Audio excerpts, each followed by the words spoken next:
Support for this podcast comes from Boston University's Questrom School of Business, presenting the Is Business Broken podcast, featuring conversations about the role of business, stakeholder relations, and government at bu.edu/Questrom or wherever podcasts are available.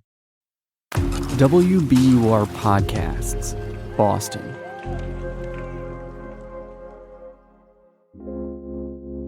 I'm Daryl C. Murphy, and you're listening to The Common.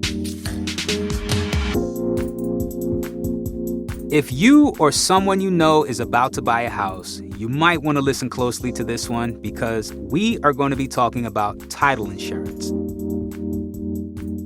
WBUR's investigative team just did a story about how homebuyers in the state are paying these really high costs for title insurance, and real estate lawyers are making some serious bank off of it. So I sat down with senior investigative reporter Beth Healy to talk through this one. But first, I wanted to know, what is title insurance and why do we need it in the first place?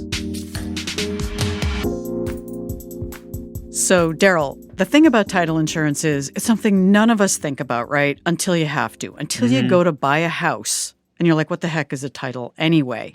The title is the thing that means you have the legal right to buy that property. Right. And title insurance is the stuff they sell to make sure that your lawyer did a good job making sure your title was all set when you bought your house. Right. The investigation we did was to look into this kind of mysterious world of title insurance. Your lawyer will tell you you've got to buy the first policy for the bank. You have to protect them in case something goes wrong with the title. But then you can buy a second optional policy for yourself, but they'll really strongly urge you to buy that. What you don't know and what they don't tell you is the lawyer is making up to 80% of the money you paid for all that insurance. What? Yes. And they don't have to tell you that. That's wild. Okay, so we're going to come back to that. Now, in the story, you introduce us to a man named Peter Ott. Tell us who that is and what's his story. So Peter is a 35-year-old guy, bought his first home this year with his partner in Boston. Congratulations. And Peter also happens to be an insurance actuary. So he's a lot smarter at this stuff than us and than the average home buyer. And he stumbled on title insurance. Here's what he told us. I've never seen this product before, come across it in the exams or in my professional career. So I said, I should be able to figure this out and understand what it is. And it led me down a very interesting rabbit hole in terms of what's going on in our state. They picked the wrong one. He's a smart guy. So what ended up happening? So he went through and went ahead and bought the title insurance because you're sitting at the closing table. Your lawyer's saying you really should buy this. You're really not going to say no, okay? It's like the biggest purchase of your life. Lawyer says buy it. You say, okay. You've been through this process. You're tired. You're ready to get moving, Exactly. What are you going to do? Say, no, I don't feel like buying that? Yeah, no. Please, let's extend this process. Exactly. I'm already spending so much money. What's another several $1,000s? Yeah. But Peter went and thought about it later, and he was like, why does that cost so much? Is it because there's tons of bad titles out there and these insurance companies are having to pay lots of claims? Something you and I wouldn't think about, right? Right. No. What he found out is that most of the money we pay actually is going to the lawyer. It's not going to pay claims. There's very few claims for bad titles.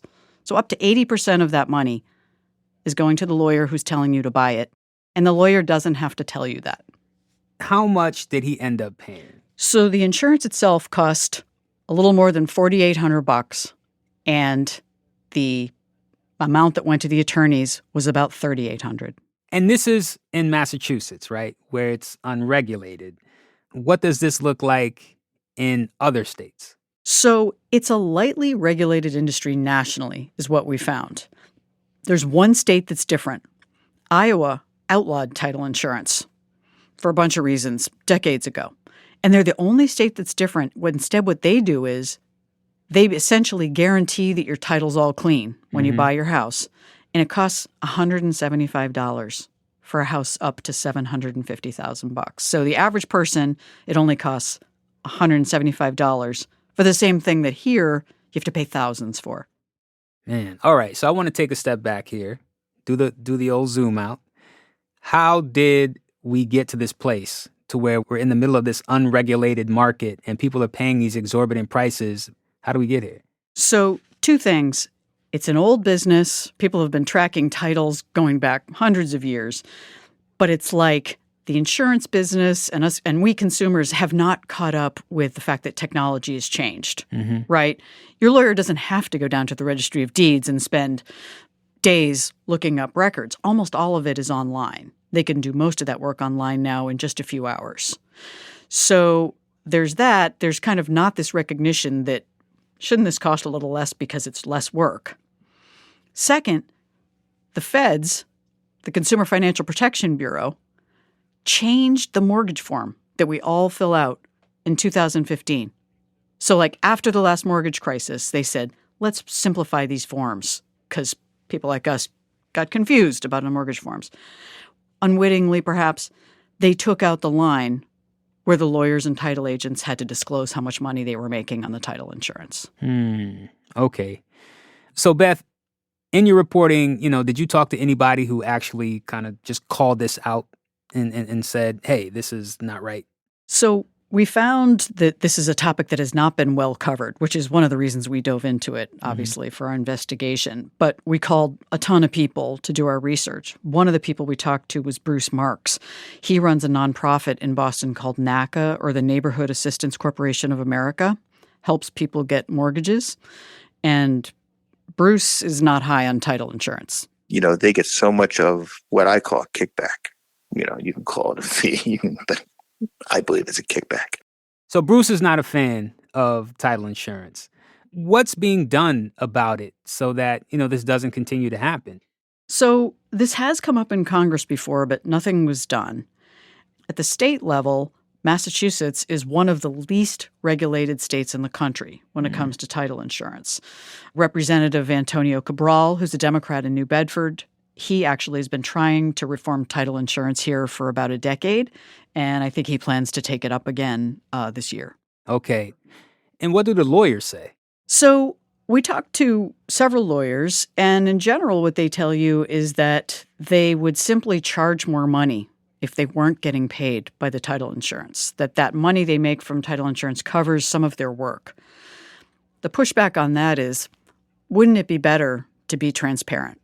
If a lawyer says to you, look, Daryl, it's going to actually cost me $3,000 to do the closing on your home. Right. Okay, you can shop around. You could say, well, maybe I'll find one who only charges me $2,000. Right. But if it's all buried in the insurance and you don't know about it, it's a lot harder to figure out. I will say that Bruce Marks, his organization, because they help folks, lower and moderate income folks getting mortgages, he manages to get much lower title fees for his clients. All right. So I'm a guy. I want to buy a house. What can I do to protect myself from basically getting fleeced on the title insurance?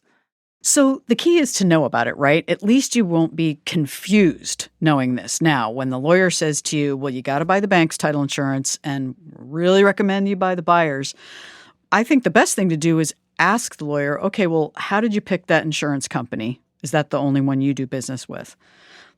And if I might ask, I know you don't want to be probably rude to your lawyer at the closing, but you could ask them a few days before, hey, do you mind telling me how much of that you're getting as a commission? And they should tell you.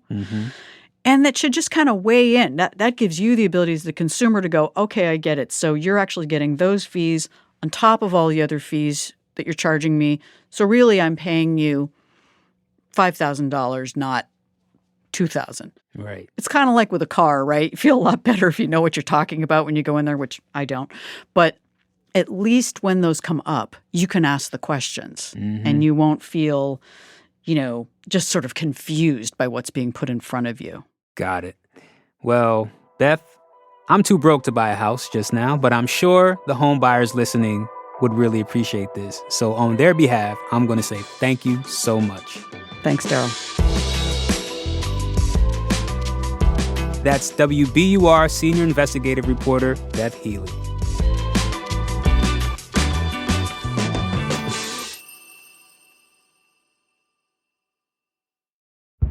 Did you kill Marlene Johnson? I think you're one of the first people to have actually asked. From WBUR and ZSP Media, this is Beyond All Repair, a new podcast about an unsolved murder that will leave you questioning everything. Somebody should be in jail for murdering my sister. A woman who's never been believed. As long as they think I have done this, then they're not looking for who actually did this. And that's what makes it a cold case. No, it's a botched case. And a search for the truth, once and for all. Wow, it just gets more interesting. Beyond All Repair. Listen and follow wherever you get your podcasts. Be careful. You're digging in a place that's been very peaceful for a while. Do it anyway. Dig.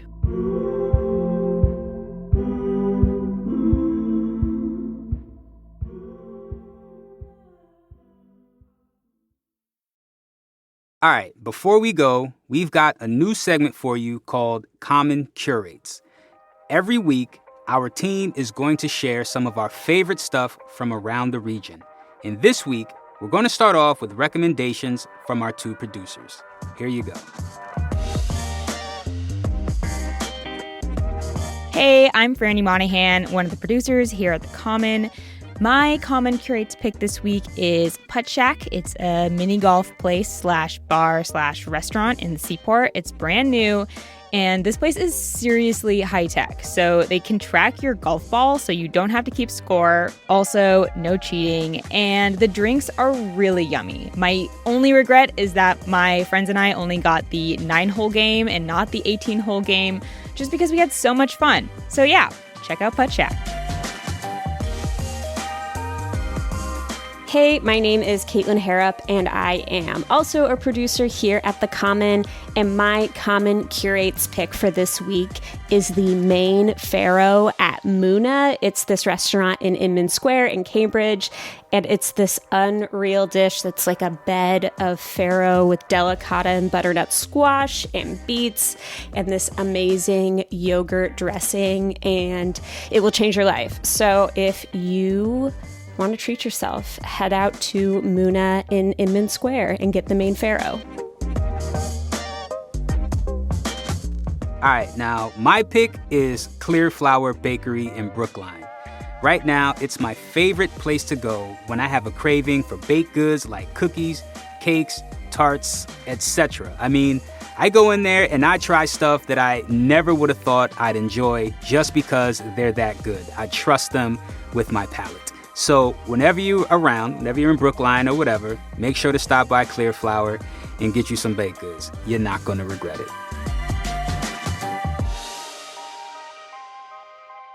And that's all for today. Don't forget to hit us up on Twitter at WBUR The Common or by email at thecommon@wbur.org. And as always, thanks so much for listening to The Common. I'm Daryl C. Murphy, and I'll talk to you tomorrow.